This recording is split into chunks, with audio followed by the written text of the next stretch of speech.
In this chapter, we're going to look at keying and compositing.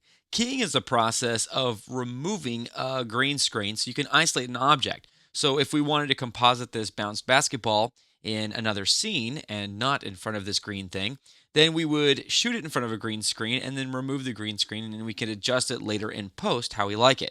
Almost always, the first part of the process when you're keying is to create something called a garbage matte. And if we do a search for the word garbage, in the effects panel, we'll see that there's actually several different effects for this. As you can see that there's an 8-point, a 4-point, and a 16-point garbage matte. Now, what you do with the garbage matte is you get rid of the junk that wound up in the scene. Invariably, when you're shooting green screen work, there's a boom stand or there's other technical stuff off in the distance because the green screen didn't quite fill the entire screen. In this case, there's a little bit of the floor and some tape. And so we need to get rid of that before we key the footage. You'll get a much cleaner key by getting rid of that junk initially by creating a garbage matte. And these effects are actually really cool for that. We'll start out by applying the 4-point garbage matte and drag and drop that into our footage. And then the best way to fiddle with these is to click on the effect to highlight it, and then you'll get these control points, and you can just click and drag to remove objects that you don't want. So we can click and drag like this to get rid of the bottom. And now this will be so much easier for our keying tool to go in and look and just see the green and get rid of the green. It won't have to worry about processing all of this junk as well. Now we could also open up the effect and adjust these manually. So even though my bottom left effect point is off the screen, I could adjust that by fiddling with these controls here. Might want to hold the shift key to move that a little bit more quickly. But you get the idea here. I'm just going to select this effect and delete that. As you can imagine, 8-point and 16-point are just the same exact thing except with more points.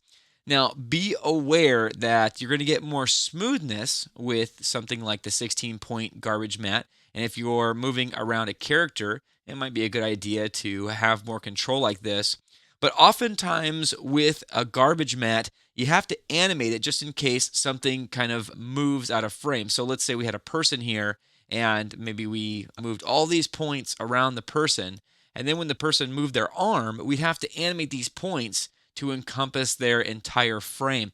So it might be easier to do that with less points. For what it's worth, I typically find myself using the 8-point garbage matte most of all. I find 16 points to be too many, and I find 4 points to make things a little bit too blocky. 8 point seems like the Goldilocks just rightness, where it's like right in the middle of the two.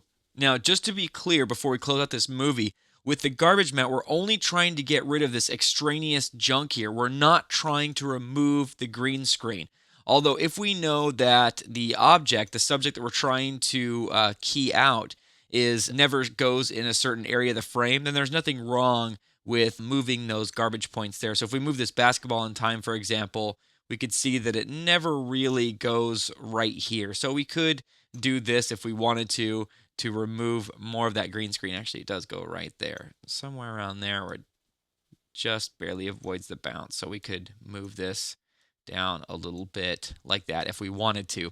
But you want to make sure with your garbage matte that it stays clear of the subject at all times. So this is a no-no, how it cuts off the subject.